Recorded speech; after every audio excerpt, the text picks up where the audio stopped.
Greetings everyone, and welcome to the second part to the giant Trackmaster review unboxing.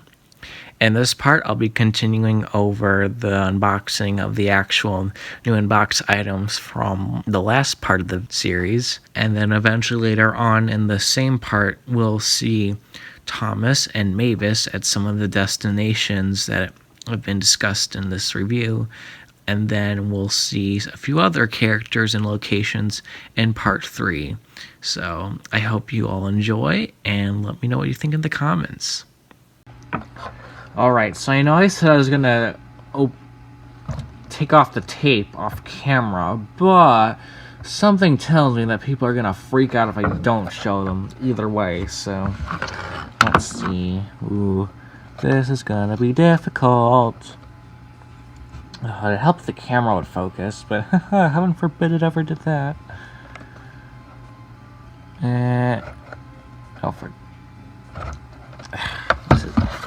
For anyone criticizing me, it's a very small slit to get this open, and it's very difficult to do so. Okay, you know what? I will do this off camera. I don't know.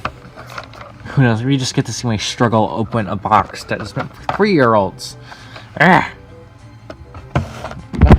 Everything's going all wrong.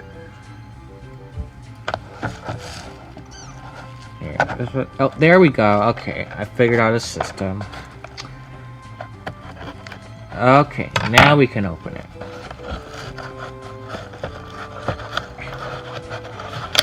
One camera. Ooh, hello, cardboard. Yeah, guys, I bought Hit Toy Company cardboard. I mean, technically I did. That's oopsie. Well, I hope that wasn't valuable. It probably isn't. Let's see. Are these like... Oh my goodness, they're really stuck in there. Wow, okay. Wow, they did not waste an ounce of space. Goodness. No expense spared. Okay, come on. Yeah, there we go. Now, the reason I want to open this up is to see if... Is there a little leaflet in there? No. Oh, wait, oh, you guys see that? I don't know if you do, but there's a little something in there. Ooh. Oh, goodness. I just scored myself for it. Come on. Goodness, it's really in there. Come on. Hey. Ooh. Isn't this a 2007? Oh, wait. Available from February 2000. I did not know these had dates. Whoa. This is cool. Hey, they're advertising this book too. I have never seen a variation of this anywhere. And wow. Available from February 2009. For what? A busy day? This is, Since I have a variation of this, but it's dated 2007. What's this dated then? No, it has no dates on this. It has customer service. Oh, this is for New Zealand and Australia. That's interesting. Huh, that's interesting, the fact that they had, like, their own... I mean, that makes sense, but it's just interesting to see, you know? I guess we'll take a look for this. You know, Thomas at Timothy Sheds. Shows the box, so you can connect up to the old ones. Thomas to the station. Tub Toys, preschool.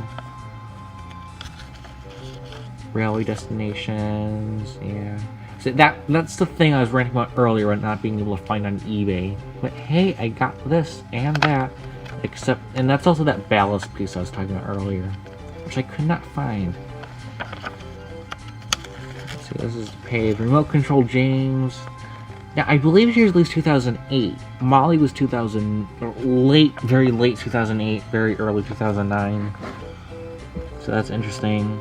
Shows you all the different play features: stop, forward, forward continuous, reverse, stop, whistle, melody, yeah. Engines and more. Molly. Ooh. 2007. Okay, and that's it's licensed 2007. Available from February 2009. Now, I'm curious, are all the other ones also gonna read 2009? I better open it up to see. Since I trust the date more on the front than, like, what the licensing info can say, since, you know, since for this example, I just Even that truck in the background. Just because it says 2007 or 2009 on it or whatever, it doesn't mean it's from that specific year. So it's interesting to note that. And of course, well, the Y track. Well, everyone knows what Y track looks like in Trackmaster form. It's just good to have some more since, yeah. That's interesting though, this February 2009. I've never seen that before. That's so interesting to me. Mystery of Hit Toys Trackmaster. Well, I'm going to gently place that box over there. Along with the cardboard thing, we're going to open up this one. Now I'm curious, what else? If it's going to be different, since I have no idea if the seller, you know, like, what if the seller bought this over the course of a few years, and then, like, there's, oh no, I don't want to damage the box. Come on. It's being difficult. Now, you may be asking yourselves, well, no, why don't you just use a normal knife? Well, I would, but I find that normal knives tend to be a bit too... Oop, that's cardboard. Oh, it was already... Oh my gosh, I'm an idiot. I just damaged that for no... oh my... okay, that's just... That's a fail and a half. Oh, of course the tape's on this side, though. You see that? Of course you see that. I'm sure there's people screaming at me right now. Ah, dare you ruin the Hit Toys thing. Blah, blah, blah, blah. How funny would it be if I found like a factory error of like the wrong track in here? Oh goodness. Oh, you don't want to come out. Okay, let's do you. Come out. Yeah. Instead of come out Henry, come out cardboard. Come on. Come on. Okay, there we go. Again, with the Trackmaster piece of the track. Of course, I wonder if there's even a pamphlet in this too. Since I don't think the Trackmaster pamphlets were always consistent, at least not during the Fisher-Price era. And the little Trackmaster checklists. But, oh, no, there's another one. You see that? There's another one.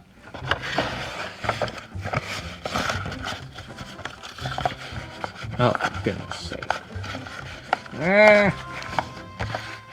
There we go. Ooh, January. Oh, I got way too excited. For a split second, I thought that read January 2009. But I have a feeling if this one reads February 2009, then then the other two are also going to read February 2009. But yeah, I don't think it's just going to be any different since yeah, it even has the same booklet. So I wonder how they like. I've just never seen the date on these before. That's just interesting to me. Like, is there a January 2009? Is there like a December 2009? Or like, well, probably isn't December 2009 since that's when Fisher-Price bought the range. But like, or Mattel Fisher-Price, I should say. But it's just interesting. I've never seen with the date. I know I've been repeating myself like this for the past 5 minutes, and I sound like a broken record. But I've just never seen it like that before. Okay. That's both of them. This is number 2. This is number 1. And open up this one, and this time I'm gonna check. Okay, that also has a tape on it. This side, yes, also has a tape. Okay, I am safe to cut it. If I can do it at all. No, for crying out loud. Why is it so finely... it's good packaging, like, it's gonna prevent people from stealing stuff, but even still, it's annoying for me, and that's all that matters. Of course I'm joking, but, goodness.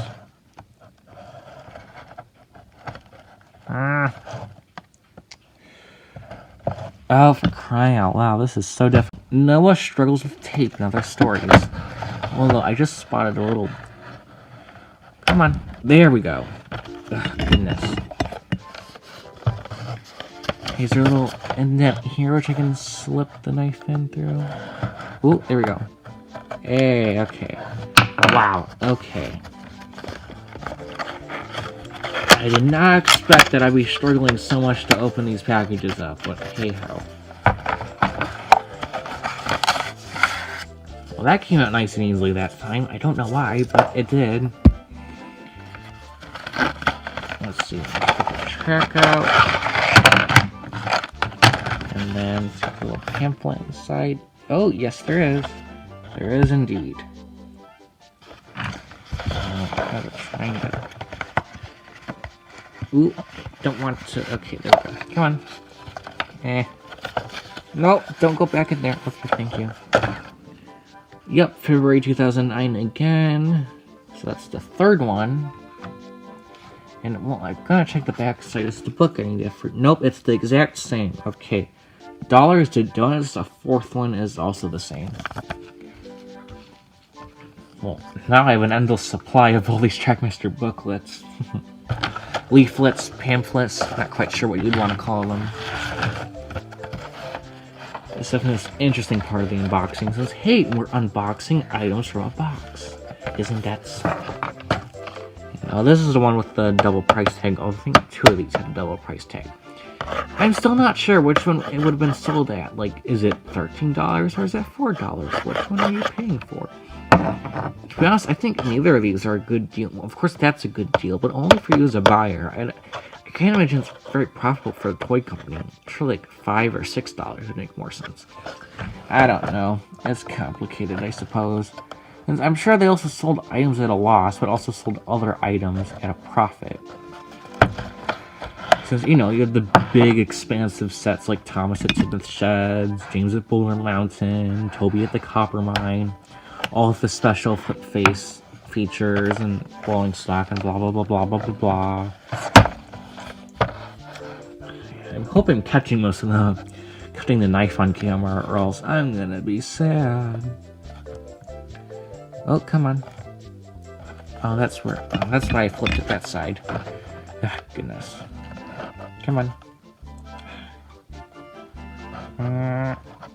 Trying so hard not to wreck the box. Oh, did I get it? I think I got it, just barely.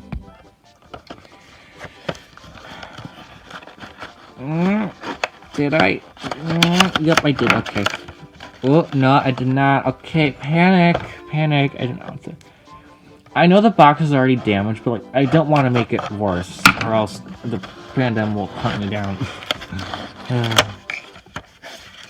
Here we go. Okay, so we know the drill: cardboard, 2 pieces of track, and the pamphlet. Of course, an alien spaceship could land right in front of me and be miniature scaled, a perfectly unscaled Trackmaster. That would be something different. I doubt that's going to happen. Oh, hello, you came out with me. Well, that was convenient of you. Now let's see. Yup, February 2009. They all say February 2009. Okay, so that's the first one, blah, blah, blah. Of course, it doesn't really matter what order they're in, but I know someone will care. Like, oh, you don't have them in the right order. But yeah, that's the fourth one we got. That's the third one. They're all the same. Now, so, yeah, just all the same. Huh, that's so interesting. Now, I do have other pamphlets, and we're currently going to do... Ooh, that's... Ooh. It's almost like when you go onto Twitter sometimes and an image won't load properly, and if you're on your mobile device and you zoom in, you'll just kind of drag the image around. It looks something like that. That's funny. But yeah, I have more of these pamphlets, but none like this, so that's a pleasant surprise to me. I have 4 unique variations of this, and they're from Australia. How nice. Something different. So I'll definitely do a section of this. I don't know when it's going to be in part 1, part 2, part 3, blah blah blah. But I'll definitely dedicate like a section of the video where I go through some of the other pamphlets, since if I reach over here and if I can grab it without causing stuff to fall over. I have ones like this, which is 2007 I believe, so it's different. Same image, but they put, I don't know why they I guess it's because the logo is bigger on this one, but they definitely have room on this one to make the logo a bit bigger, but I'm kind of surprised they didn't. Anyhow. That's very much all well and good. But yeah, I'm not quite sure where to go from here. I'm debating on whether I should do a section of these like right now, or if I should wait a few minutes.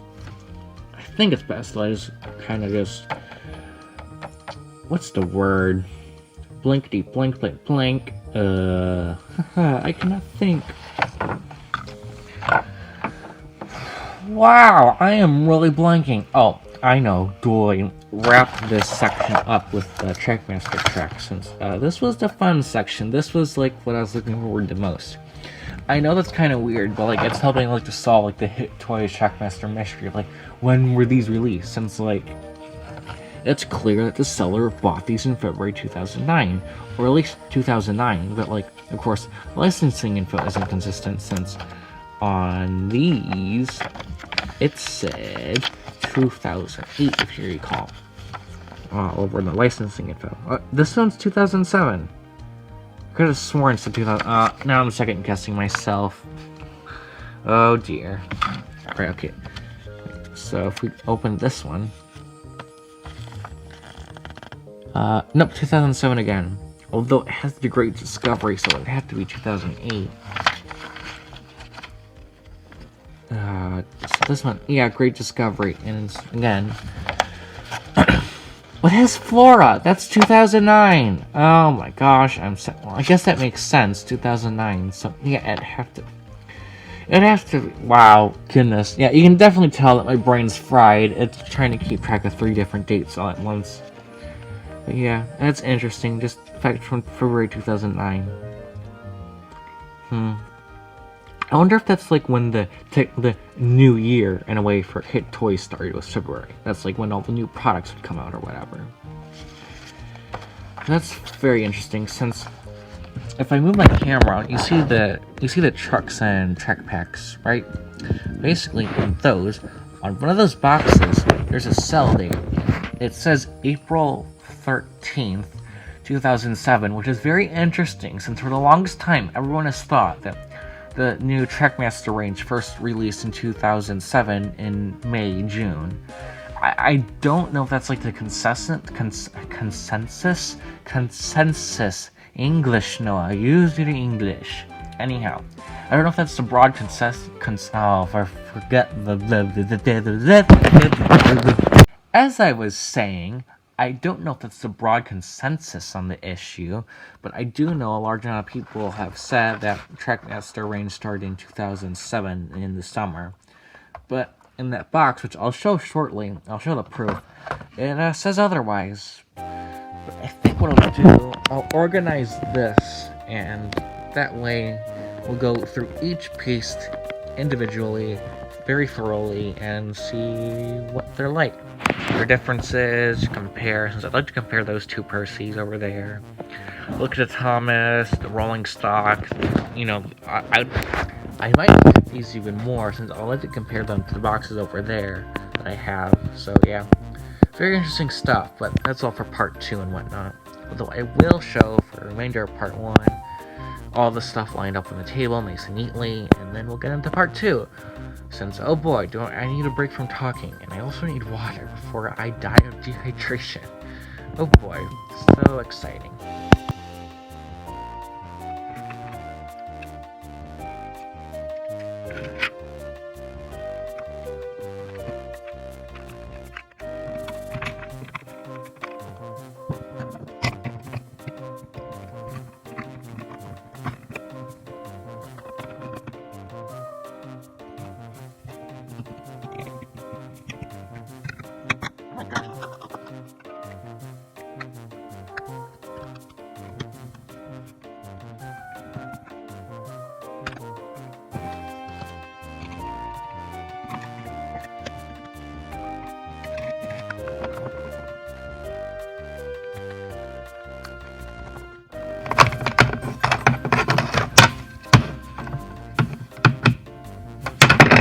Okay, it's been about a week since I've been able to last record footage for this review. As you can see, I've actually gone and neatly piled everything onto the table as I said I would. As you've also just seen, I tried doing the funny time-lapse thing where I tried to put the shed together, which is right there, but that failed tremendously. That was a lot harder to put together than I thought it would be. And like, Of course, as soon as I turned off the camera, I got together in like a minute, but of course, as you see in the footage, which is a time lapse, well, that footage is about 5 minutes when it's not sped up, so yeah, that's kind of disappointing. I honestly don't know why it was so hard to put together, since it's just about 4 pieces that all snap together. I didn't even have to put the doors on the hinges. Regardless, this is just everything set up on the table. Yeah. Since right now I'm just kind of showing you, oh, what did I get in the packages? Well, this is everything got in the packages. And, of course, those things up there are little switch pieces, but I'm currently using that as a display piece, so the background isn't just a boring concrete wall. I swear I'm not in a dungeon. No, I'm not in a dungeon, guys. I swear. I'm fine. I'm fine. Totally. But yeah, that's everything. I don't think there's really anything else to say. Definitely gonna be editing bits out where I can't think of anything to talk of. But yeah, that's pretty much it. Dear oh dear, it would seem Thomas has gotten himself into a paint splatter. What a shame. Anyway, as he stops on the stop and go switch, you'll see here that I flick the lever so it goes into the automatic position. This way, Thomas's wheels will spin the gears in this engine wash, which will turn the rotors around, which therefore will clean the paint off him. Isn't that nifty? As you can see, this plastic piece up above that moves across Thomas is meant to represent water being sprayed down, which we can see on the sides as the soap suds and the soapy water is splashed around within, cleaning the paint off of Thomas. As a wise YouTuber once said, it's best to let the engines do all the talking, and that a video will show 1,000 words. Anyway, as we can see, the Sodor engine wash, otherwise known as just the washdown more simply, has some great detailing on it. But now we're going to switch it over to the manual, and via this little knob that you can turn around, you can manually turn around the gears inside so that you yourself can actually control the engine wash, which I believe is a neat feature. Either you can let the engine or yourself actually control what's going on. But for now, we've let Thomas do all the hard work, and as you can see, he's starting to become nice and shiny clean. Isn't that lovely? And voila! Good as new. Isn't that better, Thomas? You certainly seem to think so, and so do these troublesome tankers. Now Thomas is raring and ready to go, so he has a lot to do today. So now it's time to flick the lever from auto to manual to the go, and off Thomas goes. Ooh la la! Isn't he sparkling and shiny? Look at that nice finish. Please note, the toy does not actually spray water and soap onto your models, and this is purely for show. But nonetheless, Thomas is ready for a nice hard day's work ahead of him. Oh, what's this? Coach at the station, or rather it seems to be a lack of a station. Well, Thomas seems to be too tired, as he's heading off to the siding for a good drink and a nap. Oh, that lazy Thomas. Well, we best leave this tired tank engine rest for a while, shall we? Tommy's footbridge is an excellent piece. It has fantastic details all over with clearly defined stickers, Platform 1 and Platform 2, as well as To the Train sticker. However, my main criticism of the model is that it's just shy of being able to fit 2 tracks through it. Although as you can see, it looks as if it can, but it can't quite manage it. But I dare say, with Tommy tracks, it would be able to manage just fine. But hey, look who showed up finally for work. Oh, someone's a bit cranky. I think they woke up on the wrong side of the shed, don't you think? It seems as if Thomas isn't very thrilled about having to take passengers today. Well, Thomas, life isn't always very fair. Sometimes we just have to do what we're asked to do. But hey-ho, I'm sure everything will go just fine. Don't you agree? No? Well, tough luck, Thomas. Tough luck indeed. Anyhow, as we're done reviewing this set, we can watch around Thomas pull those coaches around, most to his disdain. Overall, I'd have to say that the Sodor engine wash and the footbridge are 2 remarkable pieces from Tomy. It shows the golden era of Thomas toys, when the toys had function and actually looked like things you would see on the show itself. But alas, these are from the past and they are no more. But if you find them on eBay for a decent price, somewhere between $20 to $30, if not cheaper ideally, I would recommend picking them up. More so the footbridge than the engine wash, for I believe Hit Toys produced a superior variant of it later on in 2007. But that is for another video entirely. Anyhow, as Thomas carries on delivering his passengers around, we best go on to visit another part of the island to see what other useful destinations there are to review in this video. So long, Thomas. Don't derail. My, what's all this then?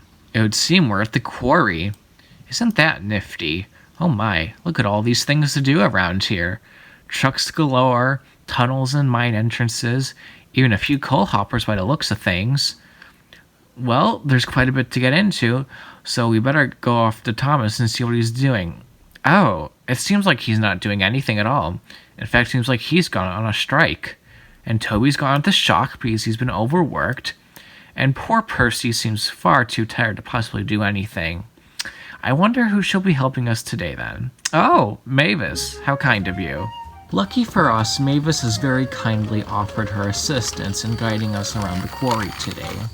And our first stop before we get to some actual work, we'll be viewing these two tunnels. And first up, we'll be viewing this Green Mountain Tunnel, which we can see here as Mavis rolls through. This would have been in the Thomas at Tidmouth Shed set that Hit Toys released, and there's even a little helipad spot on top for Harold.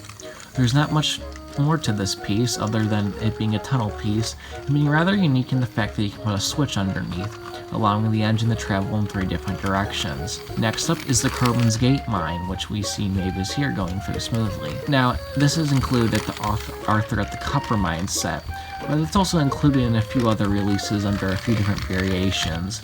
Typically, there's a lever underneath on the switch, which would allow the truck to flip over and make its load turn different. But that's for another review for another day. In the meantime, Mavis has some other work to do, so as she travels to the other part of the quarry, let's see what she has to do at this coal hopper, where there's lots to do today. But yes, as I said, typically there'd be a little copper mine truck or something, and its load would kind of flip directions, but in any case, here we see Mavis coming to a stop, where she has some other duties to do today. As Mavis alternates directions, we see her reverse down into the coal truck, the Sodor Mountain Mine destination, which is an excellent piece by the Hit Toy Company. Anyhow, Mavis will travel around the quarry and do her thing, as the coal hopper prepares to load our troublesome truck up with coal. How useful.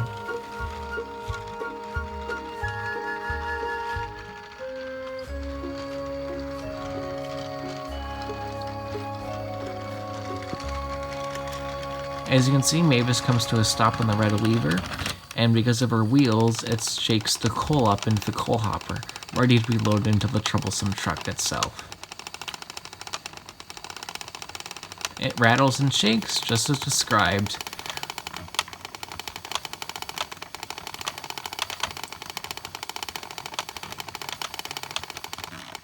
And with a flick of the lever, the coal truck is filled, and Mavis is off again to be really useful around the quarry.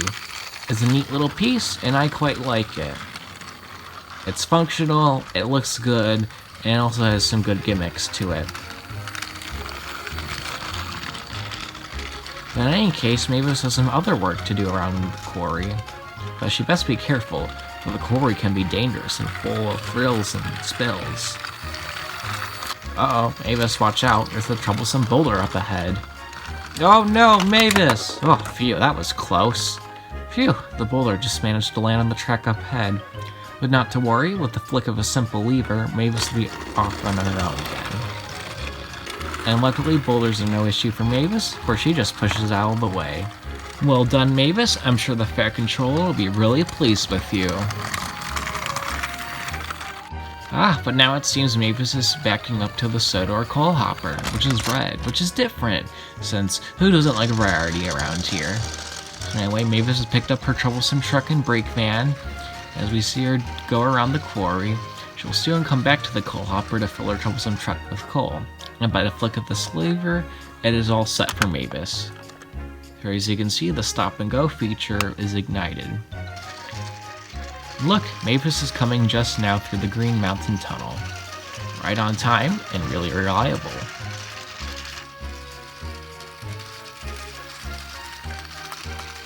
And there Mavis enters. She stops and shakes the coal hopper because of her gears and the wheels, eventually letting the coal spill out into the troublesome truck itself. But wait, you gotta put the other piece in so it's full. And poof, just like that, Mavis has got a full load of coal in her troublesome truck. Now very useful. Although my main criticism with this is that I only have 2 coal pieces because I have 2 of these coal hoppers, so therefore I'm able to fill the troublesome truck up, but on the actual set release with Rusty, it's only the 1 coal piece, which I find rather cheap on Mattel's part. But in any case, it's a very neat little feature, although I have to say I prefer the Solar Mountain mine because, well, when the coal's inside of Mavis, well then there's this big gaping hole inside the coal in the coal hopper. Oop, watch out, Mavis. You nearly knocked over that sign. But in any case, now Mavis is doing her laps around the quarry. Overall, I have to say all the quarry destinations are really good. Trackmaster rather excelled at doing them. I'm not quite sure why. I think it's because of the gimmick mostly. Since for the mountains you had the exception of the trains going through them and able to create this illusion of, ooh, they can go in all sorts of different directions and pop out this way and that way. And with the boulder, you're able to have the boulder chase the engine. And of course with the coal hoppers, you're able to have the engines pick up and drop off little pieces of cargo. And just very interactive overall, which works for a quarry setting such as this. And is true to the actual show itself, so it gets points for accuracy. In any case, I'd have to say all these quarry pieces are quite spectacular, but my main criticism is perhaps the 1 piece from Mattel, which is the red Sodor coal hopper. Although the boulder piece is quite an improvement, I'd have to say. Well, that just about wraps everything up for this review. Part 3, we'll be looking at some other locations and other destinations from this review that we've discussed. But for now, we'll say our farewells to Mavis, and I thank you all for watching part 2. Ta-ta for now.